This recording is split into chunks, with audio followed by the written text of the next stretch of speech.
사랑하고 축복합니다.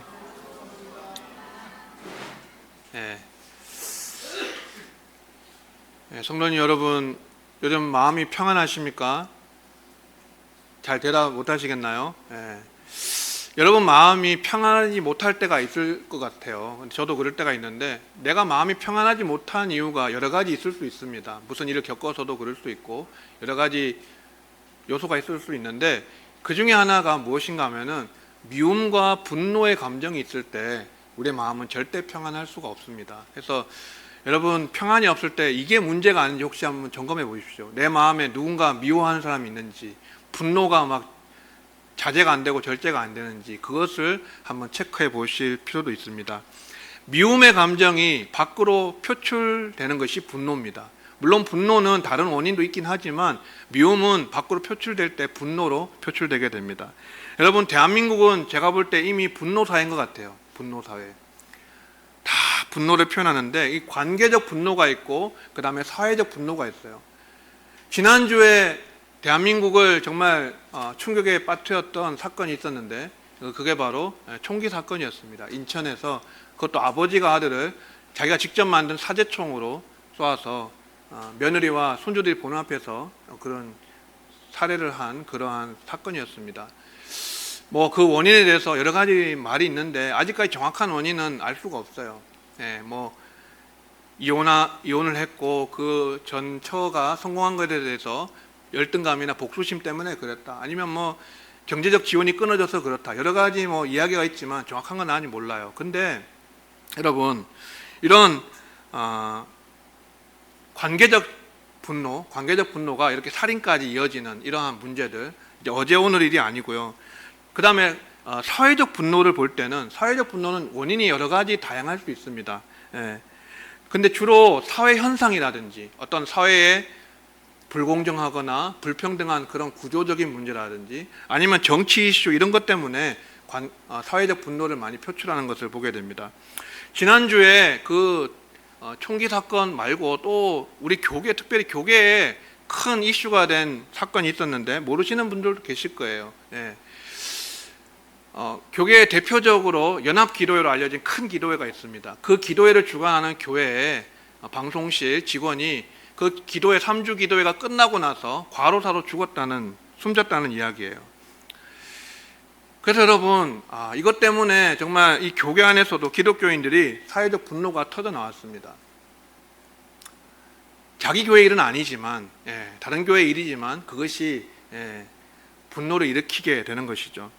그래서 우리가 이러한 것을 접할 때 건전한 자기 비판은 필요합니다. 내 교회 일이 아니라 할지라도 우리 모두가 한국교회 일원이기 때문에, 한국교회 공동체에 속한 사람들이기 때문에 관심을 가지고 자기 비판을 하고 성찰을 하고 이것을 성숙의 기회로 삼아야 되겠죠. 고쳐나가고 또 거룩해지고 다시 하나님 앞에 회복되는 시간들로 삼아야 되겠죠. 그러나 사회적 분노도 지나치면 안 돼요.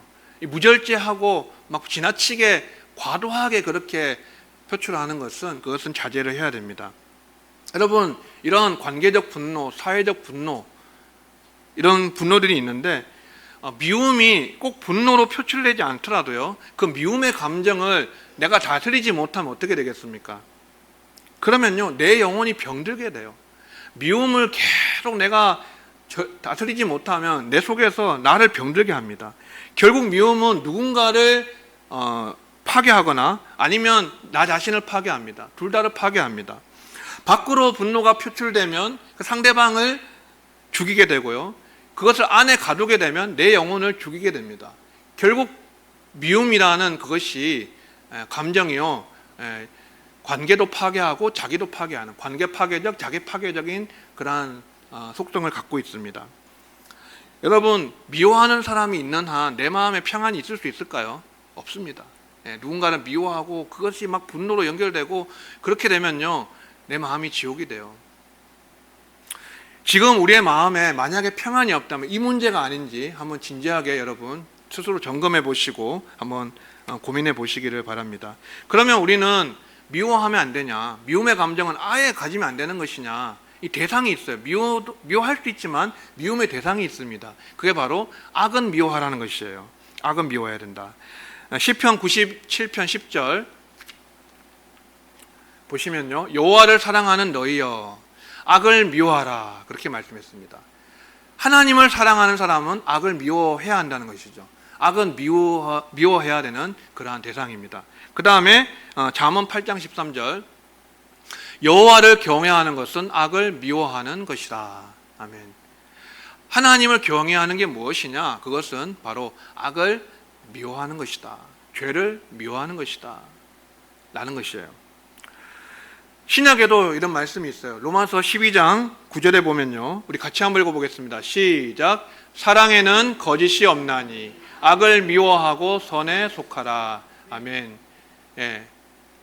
악을 미워하고 선에 속하라. 예. 악을 미워하는 것은 구약이든 신약이든 하나님께서 우리에게 일관적으로 가르쳐 주신 말씀이고 명령하신 것입니다.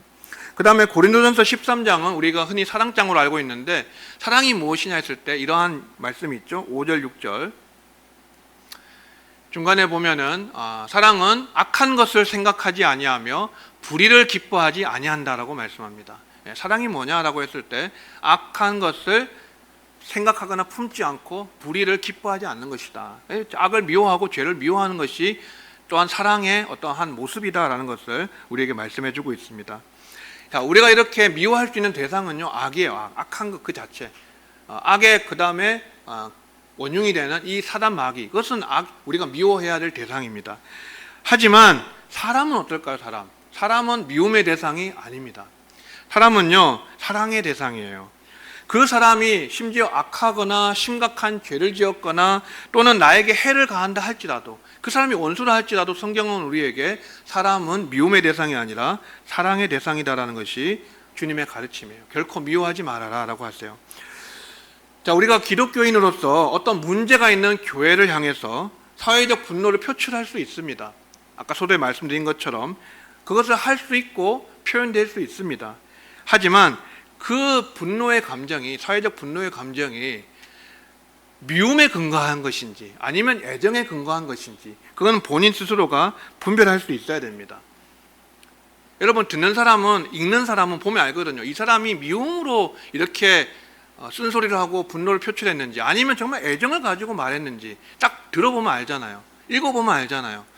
근데 그러지 않은 아주 그냥 사랑이 아니라 미움에 근거한 분노로서 표출된 그런 사회적 분노가 너무 많다는 것이에요. 우리 안에도, 그리스도인들 안에도.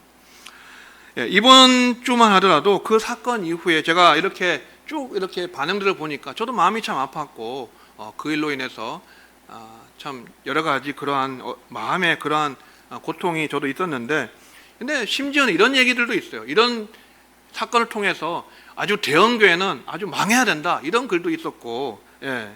한국교회는 매를 심하게 맞아봐야 정신을 차린다.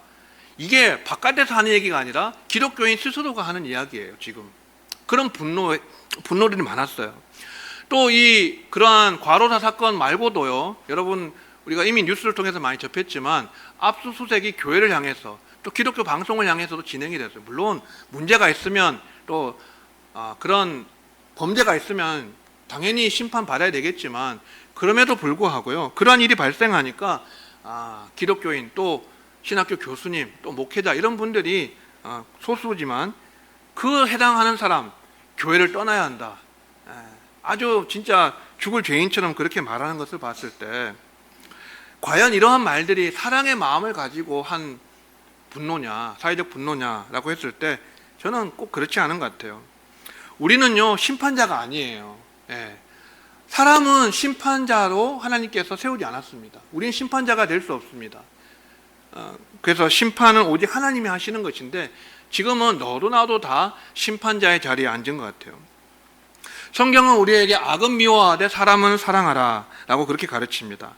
사람을 미워하는 것, 그 중에서도 특별히 형제를 미워하는 것.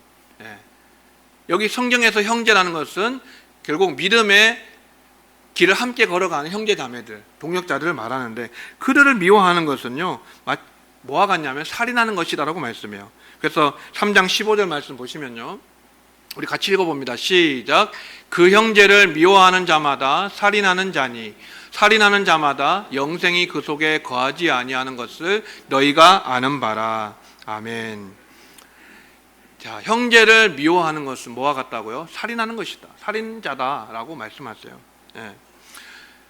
살인하는 사람은 그 속에 뭐가 없어요? 생명이 없어요. 영생이 없어요. 영생이 없으니까 당연히 어떻게 돼요? 평안이 없죠. 예. 미워하는 마음이 내 속에 꽉 차 있으면요, 특별히 형제를 향해서 미워하는 마음이 있으면 내가 평안할 수가 없는 것입니다. 그 다음에 2장 9절 말씀 보시면요, 빛 가운데 있다 하면서 그 형제를 미워하는 자는 지금까지 어둠에 있는 자요 그랬습니다. 자, 나는 빛 대신 하나님을 섬기고 있고 나는 빛 가운데 걸어가고 있습니다. 내 생활은, 내 삶은 빛 가운데 있습니다 라고 말하지만 그 마음속에 형제를 미워하는 미움의 감정을 버리지 못한 사람, 그 미워하는 마음이 가득한 사람은요, 그것은 빛 가운데 있는 사람이 아니라 어둠 가운데 있다는 것이에요. 4장 20절 말씀, 누구든지 하나님을 사랑하노라 하고 그 형제를 미워하면 이는 거짓말하는 자니 보는 바 그 형제를 사랑하지 아니하는 자는 보지 못하는 바 하나님을 사랑할 수 없느니라. 아멘.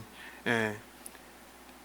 하나님께서 우리에게 형제 자매들 붙여주신 것은 그들을 사랑하라고 붙여주신 거죠. 하나님 내가 사랑합니다라고 고백하지만 형제를 사랑하지 못하면, 미워한다면 그것은 하나님을 사랑한 사람이 아니라는 것이에요.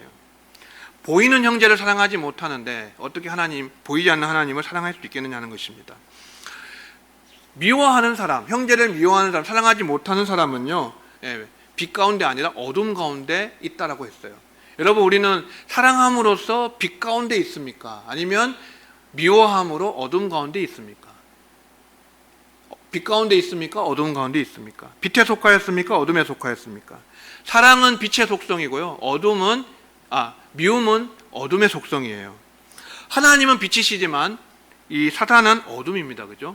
그래서 우리는 누구에게 속하였느냐, 어떤 사람이 하나님에 속했는지 아니면 사탄에게 속했는지 그 소속을 알 수 있는 방법 중에 하나가 무엇으로 증명이 됩니까? 그 속에 미움이 꽉 차 있느냐 아니면 사랑의 삶을 사느냐, 그걸 보면 알 수 있다는 것이에요. 물론 우리는 사람이기 때문에 어떤 분노가 일어나는 것은요, 자연스러운 현상일 수 있습니다.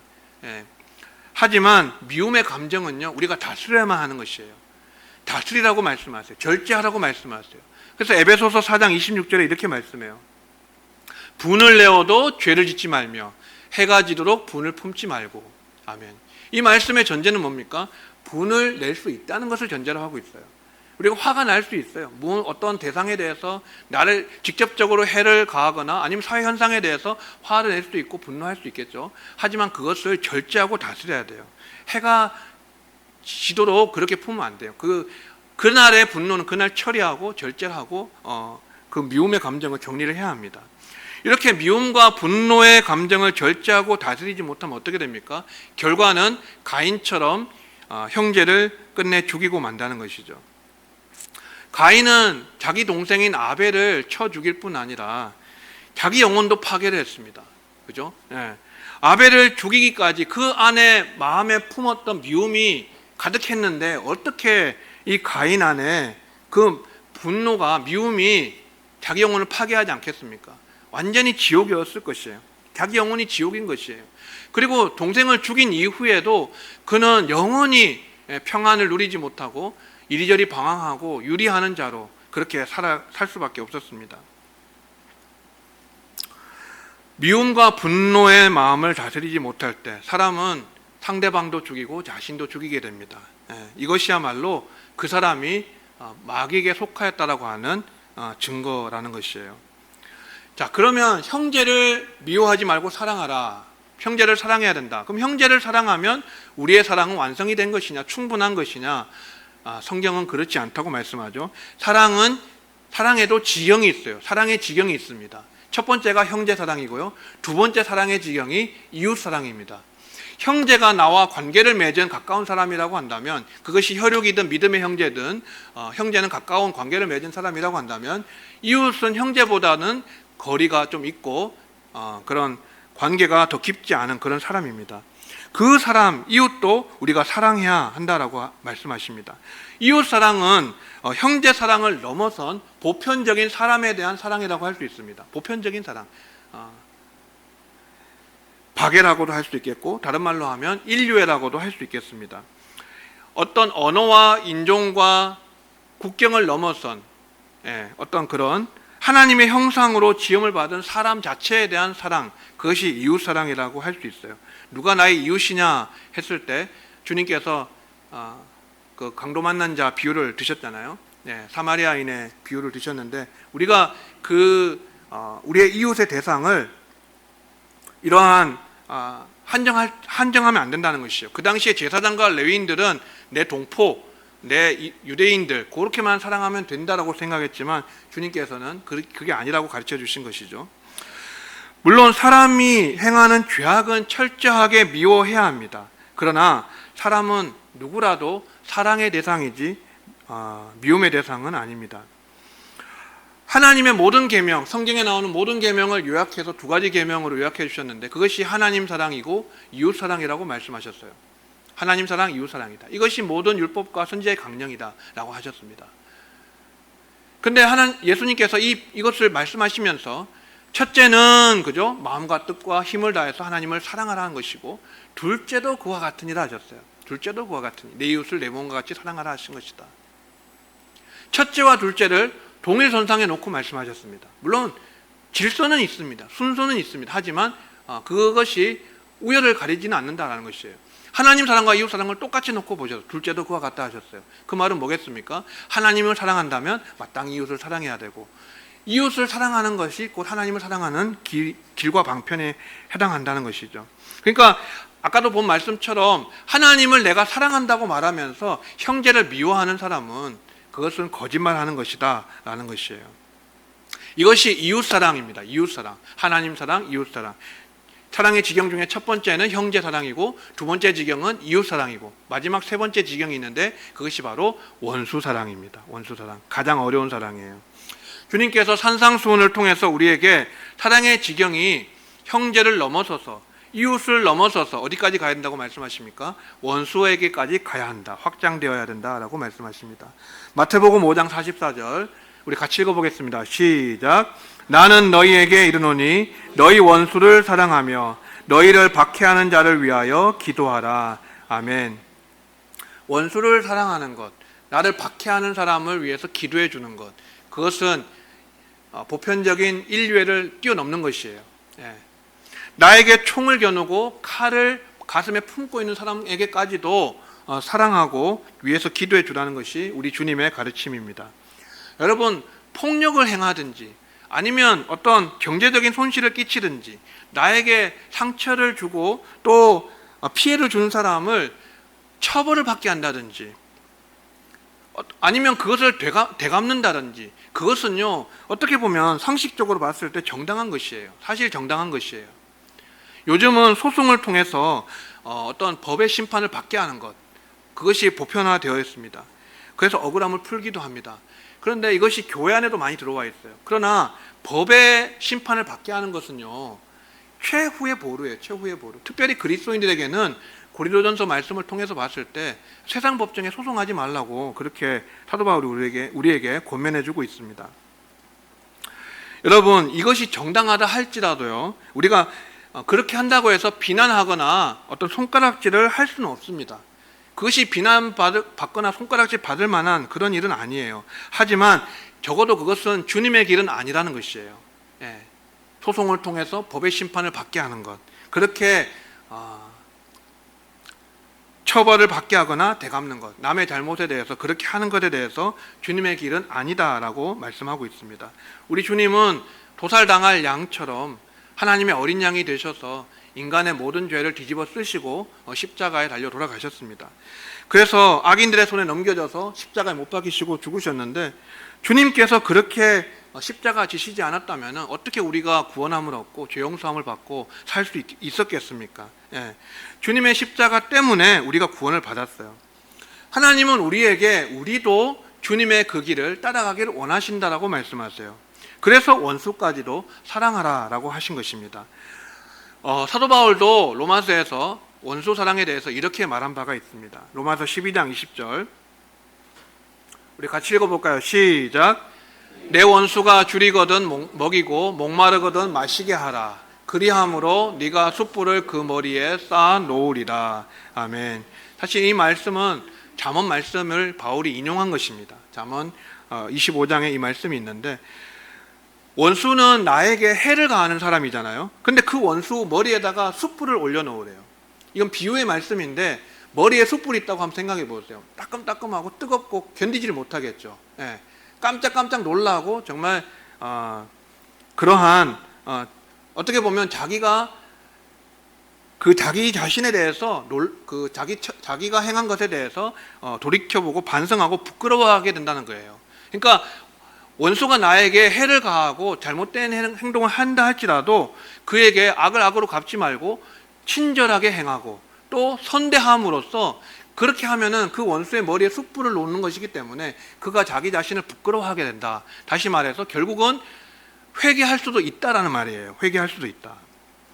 원수를 회개할 수 있게 만드는 길이 바로 그에게 악을 악으로 갚지 않고 선으로 악을 이기는 것이다. 선대하는 것이고 친절을 베푸는 것이다 라고 말씀하고 있습니다. 여러분, 결국 원수 사랑은요, 주님의 십자가가 우리를 살렸던 것처럼 우리도 악한 자가 회개할 수 있도록 만드는 살리는 길이라는 것이에요. 원수를 사랑함으로써 그가 살 수 있는, 회개할 수 있는 길을 열어주는 것이다 라는 것입니다. 원수에게 선행을 행하면 결국은 그도 살릴 수 있지만 내 마음도 어떻게 될까요? 평화가 깃들게 돼요. 평안함을 누리게 되고, 그리고 잔잔한 호수처럼, 세상의 언어로는 이것을 평정심이라 말하겠죠. 내 마음을 다스리고 그렇게 하는 것이라고 말하겠지만, 성경은 우리에게 이렇게 원수 사랑함이 우리의 마음을 평안하게 만드는, 천국을 만드는 그러한 길이다라는 것이에요. 그래서 우리는 미워하지 말고 사랑해야 합니다. 그런데 이 사랑하는 것도요, 자기 자신이 정의하는 사랑, 자기가 생각하는 방식대로 사랑하는 것이 아니라 성경이 정의하는 사랑의 방식대로 사랑하라고 말씀하세요. 잠언 12장 10절 말씀 같이 읽어보겠습니다. 시작. 미움은 다툼을 일으켜도 사랑은 모든 허물을 가리느니라. 아멘. 똑같은 말씀이 베드로전서 4장 8절에도 있습니다. 같이 읽겠습니다. 시작. 무엇보다도 뜨겁게 서로 사랑할지니 사랑은 허다한 죄를 덮느니라. 아멘. 자, 성경에서 말하는 사랑의 한 방면은 무엇이에요? 상대방의 죄와 허물을 덮어주는 것이에요. 허물을 가리고 죄를 덮고, 물론 허물과 죄를 건전하게 비판할 수 있습니다. 죄를 아예 비판하지 말라는 것이 아닙니다. 그러나 그 표현에 있어서 절제가 필요하고, 그것을 비판할 때 듣는 사람이, 받는 사람이 이것을 사랑과 애정으로 느낄 수 있게끔 그렇게 표현해야 한다는 것을 의미하는 것이죠. 여러분, 우리가 글을 읽어보고 말을 들어보면 그 사람의 마음이 미움인지 사랑인지 다 알 수가 있습니다. 감춰지지가 않죠. 이런 관계적 분노든 어떤 사회적 분노든지 간에 우리의 언어를 신중하지 않으면 누군가를 죽일 수 있고 파괴할 수 있다는 것을 꼭 기억하셔야 됩니다. 상대방을 파괴하든지 나를 파괴하든지, 그러한 폭력적인 언어, 과격한 언어, 그러한 것들은 결국은 누군가를 죽이고 파괴할 수 있습니다. 당사자가 아니라면 그것을 보는 제3자도요, 어떻게 보면 그런 덕을 세우는 것이 아니라 그 사람에게 어떤 그런 흔드는 요소가 될 수가 있어요. 그러한 교회를 향한 비판이 많이 일어나는데 너무 과도하고 지나치게 그렇게 하는 것은요, 덕을 세우는 것이 아니라 많은 사람을 오히려 시험에 들게 빠질 수 있다는 것이에요. 요한일서 3장 17절 18절 말씀 보시겠습니다. 누가 이 세상의 재물을 가지고 형제의 궁핍함을 보고도 도와줄 마음을 닫으면 하나님의 사랑이 어찌 그 속에 거하겠느냐. 자녀들아, 우리가 말과 혀로만 사랑하지 말고 행함과 진실함으로 하자. 아멘. 첫 번째 우리가 사랑의 방식은 언어였습니다. 그죠? 말로써 그렇게 친중해야 된다는 것이고, 두 번째는 행함과 진실함입니다. 행함에 대한 것, 우리가 이제 사랑한다라고 말하지만 그러나 그 사랑이 행실로 이어지지 않으면 진정한 사랑이 아니라는 것이에요. 배고픈 사람에게는 빵을 주는 것이 사랑의 실천이라는 것이죠.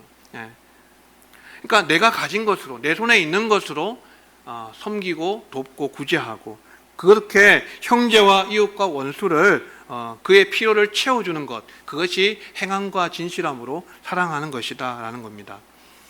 그 다음에 요한일서 4장 7절 8절 말씀, 이 말씀 같이 한번 읽어봅니다. 시작. 사랑하는 자들아, 우리가 서로 사랑하자. 사랑은 하나님께 속한 것이니 사랑하는 자마다 하나님으로부터 나서 하나님을 알고 사랑하지 아니하는 자는 하나님을 알지 못하나니 이는 하나님은 사랑이심이라. 아멘.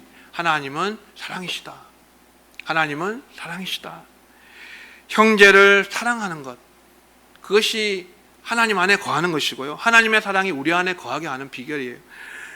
그러나 미워하는 사람은요, 형제를 미워하는 사람은 하나님을 알지 못하는 사람이라 그래요. 왜냐하면 하나님이 사랑이시기 때문에. 하나님이 사랑이신데 사랑하지 않고 미워하는 사람이 어떻게 하나님을 아는 사람이냐는 것이에요. 사랑하는 사람은 하나님께 속한 사람이고, 미워하는 사람은 살인을 하는 사람이기 때문에 하나님께 속하지 아니하였다라는 것입니다. 마지막으로 4장 12절 말씀 보시겠습니다. 같이 읽겠습니다. 시작. 어느 때나 하나님을 본 사람이 없으되 만일 우리가 서로 사랑하면 하나님이 우리 안에 거하시고 그의 사랑이 우리 안에 온전히 이루어지느니라. 아멘. 하나님은 아무도 우리가 사랑의 하나님, 그분을 눈으로 본 사람이 없습니다. 하지만 어떻게 그 하나님의 사랑이 우리 안에 온전히 이루어지느냐, 그것은 우리가 서로 사랑할 때, 형제를 사랑하고 이웃을 사랑하고 원수까지도 사랑할 때 그 하나님의 사랑이 우리 안에 가득하고 충만하게 이루어집니다. 사랑하는 성도 여러분, 말씀을 맺으면서 미움도 생길 수도 있고 분노도 표현할 수도 있습니다. 그러나 다스리고 절제하셔야 되고, 우리가 이러한 사랑의 표현으로, 사랑의 행실로서 뜨겁게 서로 사랑할 때에, 그때야 비로소 하나님의 사랑이 우리를 지배하게 되고 우리 안에 충만하게 되고, 그때 우리는 평안을 누릴 수 있게 됩니다.